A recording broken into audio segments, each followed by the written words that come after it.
Hello chess chicos and chicas. A while ago I did a book review about Sergei Tiviakov and Yulia Gökbulut's book Rock Solid Chess, and if you recall rightly, I have spoken of that book very, very highly, and now I am at the stage where I will make the statement that I think that Sergei Tiviakov and Yulia Gökbulut are becoming one of the most relevant authors in chess, because today I'm going to review for you Rock Solid Chess number 2. Do not get tricked by the weird color in my hand. It's actually a very green book in appearance. The reason why it appears to be blue is because the green screen behind me. Maybe if I put it here, no, it doesn't do too much. So, book 2 of Rock Solid Chess.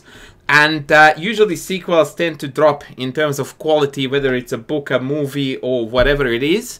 But I must say that I was just as impressed, if not more, with book 2 by the Dutch GM and his co-author as I was with book 1. This time round, the main concept around which the whole book revolves is called piece play. The first one was pawn structures, if I recall rightly. And there are some marvelous ideas in the book. Right off the bat, I can tell you that chapter 2 was a true delight, which is the relative value of tempi in different positions, where he analyzes openings where he analyzes a certain position and then he looks at a very similar one where one side has an extra tempo and how relevant that extra tempo is, and then compares engine evaluations and plans and human comments added to it. It's just absolutely fantastic and shows a really, really great depth of understanding of the game by how he demonstrates that certain positions far more playable even with a minus tempo, whereas others are almost completely totally losing. Adding to that, advantage of the two bishops, opposite colored bishops, my favorite topic right after, maximum centralization, the key to success. That's his chapter title. Yeah, baby, and so on. The book is very, very, very heavily loaded with quality content. I have learned a lot from this book already. Today I only am going to show you one game from the entire book. This was one of the biggest shocks of recent times for me in terms of seeing something in chess and being absolutely blown away by it. So let's go and have a look at the game Sergei Tiviakov against Robin van Kempen in the chapter Opposite Colored Bishops, which, by the way, in itself, that chapter alone was just so good. Chef's kiss. So, Caro-Kann defense, main line, and Tiviakov played his sideline with knight h3, which has a reputation of leading to easy equality for black. And it's very well worth remembering that concept of easy equality for black, because the engine is already spitting a 000 at us, and it's gonna remain so for a while at least. Rook e1, c5, e5 is also a known break in these structures, but c5 is also fine. Take, take, bishop b3, take, take. In fact, the engine already favors black marginally. Knight b6, bishop g5, knight b d5. And I don't want to ruin the party, so I need to follow the book here a little bit. Yeah, rook a c1, queen d7. And here I need to read you what happened because it's actually very instructive. Now is a very important moment in the game. It must be said that my next move came as a great surprise to my opponent. After the game, he admitted that he had been simply stunned by it. So was I.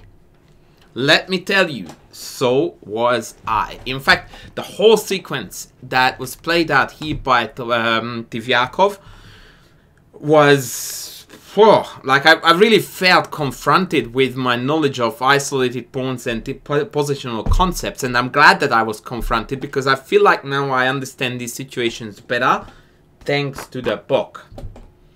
And I'm an IM, so that gives you a bit of an idea. So, the move was bishop takes f6.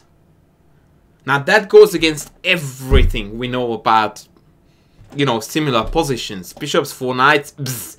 Trading pieces in an IQP, bzz. What are you doing, Sergei Tiviakov? Ah, you actually understand the position you are playing. That's right. So here is the deal. After knight takes, he offers yet another trade with knight e4. And after knight takes, rook takes, or rather queen takes, excuse me, comes a comment which I find very typical of him. And some people would actually throw shade at him for this. I am a little bit more lenient. But it's important or interesting to note where you draw the line between computer evaluation and human evaluation discrepancies, because this is what he has to say here. The desired position with opposite colored bishops has appeared. White has a huge, if not decisive, advantage here because the enemy king is weak and black has double pawns that are not moving anywhere and are susceptible to attack. This may sound very vague, but wait for it. There is the possibility of moving the rook along the third rank, and it seems that there is a chance to checkmate on the H file, e.g., rook here, queen across mate. At this time, the white king is absolutely safe. The b3 bishop is aiming at the e6, f7 pawns, and his colleague on d6 does nothing. One might say he's an empty bishop, the d6 one that is, without a specific occupation in this position, neither in defense nor in attack. Now, once again, I must stress that I'm very confronted by his evaluation in the sense that I would love him to be right, but according to the engine, he isn't. And I'm sure that his evaluation is impacted by the outcome of the game. But we also must add, by the way, that he absolutely trashed a 25-81 GM from this position. Anyway, so after queen e4, this is how the game continued. Rook ac8, rook cd1, dodging the trade, introducing rook d3. Rook c7, queen g4. And now you begin to realize the big difference between the two bishops. White has a fair number of tactical opportunities based on the b3 bishop. This time around it's rook e6. Whereas indeed, its black counterpart is not doing anything at all. It would be a decent piece on b6, I guess. So queen g4, queen d8. Sidestepping the motif. Rook e3. The previously announced attack. Bang, bang. Queen f6. Oh, I don't know why I'm following the book, because I have the game loaded already. Rook f3, queen e7. And here we are arriving at another important juncture. He now cannot attack on the h file anymore effectively enough with this, because the black queen is covering it. So he needs to find a second way to make the h5 play meaningful. How does it do that? By doing this, followed by king g2, h4, h5. Or at least, that's the plan. Rook c8. The first inaccuracy. It looks like the most natural move in the position. King g2, rook c1, and rook d2. Dodges the trade. Really cool stuff. The engine wants rook d3 even. I'm not sure if I understand why, though. This looks very good. In fact, the evaluation, yeah, changes only a little bit. Rook e8, rook e2. Note the immense pile-up.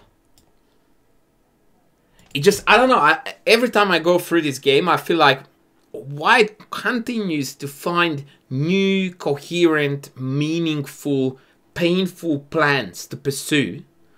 And black is just passing to and fro, dodging threats, ultimately collapsing under the pressure. Rook c7, rook e4. Now another way to double up on the h. Queen h4 free, rook h4. Super creative stuff. And once again, keeping on the pressure like mad. And then, under pressure, the opponent collapses. If you want to, you can pause the video now and figure out why this move was a horrific blunder that turned the evaluation from 0.8 to 4.3. So please, if you don't want me to spoil it for you, try to find the winning sequence here for White. But that is the textbook case of how difficult it is to defend a position like this, because the threats just keep on coming and coming and piling up. And g5 was just a tragic miss, because now rook takes f7 wins. And the reason why it does is because after queen takes, rook takes, if they take... there's a queen f5 in a line. I'm trying to figure out how to get to that line.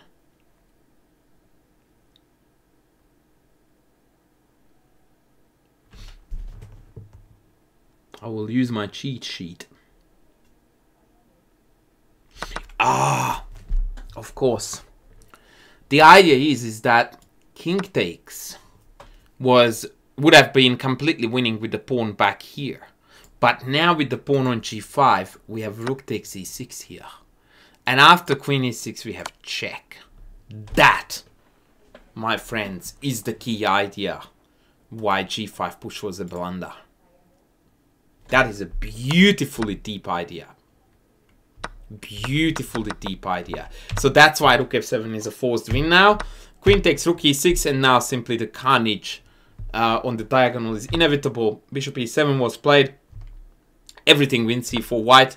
Actually, according to the book, he made a mistake here by pulling the rook back to e3. Queen e4 is the engine's super dramatic and super nasty idea. They want to play rook h6. That is insane, by the way. Hello? And the idea is to copy the previous bullying on f5 by doing it on g6 this time around. King here, bishop takes, and you can choose between rook or mate. Whereas if I block the pin, then there is going to be a very tragic checkmate here to be had. Check and mate. Actually, I figured it out myself, but I don't think I should claim too much credit for this. So yeah, rook e3 was a bit of a mistake, because now he had to win the game one more time, but he did so. b5 helped. King f8 apparently here was the way to go, when after rook f3 here, take, check. There is still an endgame to win for white, but instead Van Kempen played b5 and collapsed completely after queen takes b5, rook c8, bishop takes, and rook takes e7. Now, the end was just a royal carnage, and I feel like I didn't necessarily give justice to the subtleties that were played out once this opposite colored bishop ending occurred. Was his evaluation right about white being strategically winning? No. Was it an extremely instructive example of demonstrating plans and ideas for this pawn structure, and in particular for the opposite colored bishop scenario? Most definitely. Like, I feel like my chess understanding has been enriched a lot by seeing this example, and then he goes on to some absolutely magical opposite colored bishop ending scenarios where, again, my evaluations were completely off, like totally. So overall, yeah, Tiviakov and Yulia Gökbulut put together a sensational second book. I don't want to, go into examples any further, because most of them are rather deep, and I feel like rather than just scratching the surface, it's best if I let you go through the book and enjoy everything it has to offer, and it's a lot that it has to offer. A very important note to take, that if I wanted to work on my own chess, I would use this book. So that gives you a bit of a ballpark for who I recommend this book to. Just like with the first one, I would say if you are below 2000 FIDE, it's probably too early days. And even 2000, 2100 might find it quite tricky, but I think that's not necessarily a bad time to start engaging. So it's definitely an advanced book, but it's also a sensational book. And once again, it is my absolute pleasure to be the proud owner of Rock Solid Chess Volume 2 by Tiviakov and Yulia Gökbulut. A superb book and a very worthy addition to my already very shiny chess bookshelf. Ladies and gents, thank you very much for watching this video. Please note that everyone in my family is sick, including me. So we keep on passing to each other all kinds of germs, and I don't know how long my voice is gonna last. So I'm going to try to record a fair bit while I can. But YouTube has been admittedly a bit bumpy in the past couple of weeks. As soon as I'm back to full health and most importantly full speaking ability, I will resume to proper YouTubing. In fact, I have been considering doing a full you know, review day of the Norway chess, so maybe I'm going to commit to that if my voice allows. Let's see how we go. But yeah, until then, please stay tuned. Don't forget to sub, to like, to super thank me if you can, and please chuck a comment down below to roll that algorithm, and I will see you in the next